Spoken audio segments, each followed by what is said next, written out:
my dad was a hawkish Republican, but my mom was, an anti-war protester, and we had the poster, "War is bad for."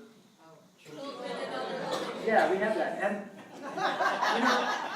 there's a moral purity to that it's easy to disparage and dismiss as childish or naive, but it's true, And I actually try. I think we need to use, the idea of using the legal arguments. Yeah, do everything that you can. But I think what it comes down to for me, and I struggled to find the right way to express this idea, but getting people to view war, and not just a war, not just the war in Iraq, the war in Afghanistan, the war in Vietnam, but war, period, with revulsion. I think we have a lot of disagreements here in this room, but I think everybody shares that. Where did that come from? How did it persist in us when obviously in most people it does, it either fades away or they never had it to begin with? How do you arouse it?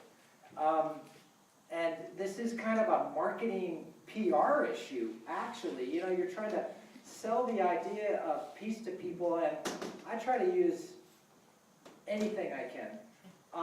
But it really does come down to, at some point, be willing to say something like, there is no way to peace. Peace is the way, and war is bad for children, and so on. In terms of priorities, I really agree with David. I think David and I are in agreement that if you are a social activist, you can accomplish so much by focusing on war and militarism, and then a lot of other social goods can flow from that. There is one partial exception I would have to that. I think especially if you're looking at sort of violence in the third world, insurgencies, and the kind of really intractable violence associated with some very poor regions around the world. There's a leverage point that has to do with something very simple that I think can have an enormous cascade of positive effects, and that's educating young girls, educating girls, and empowering them, and including giving them power over their own bodies. In other words, giving them access to birth control.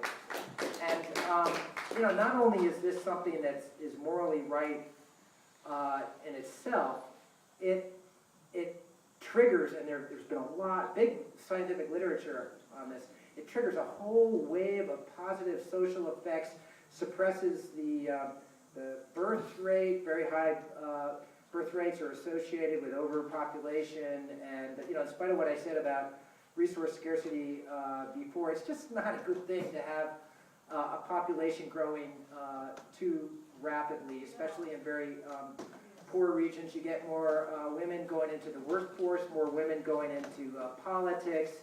Just lots of good things happen that make societies healthier with something that's just so simple, just getting girls into school and also giving them access to birth control. All right.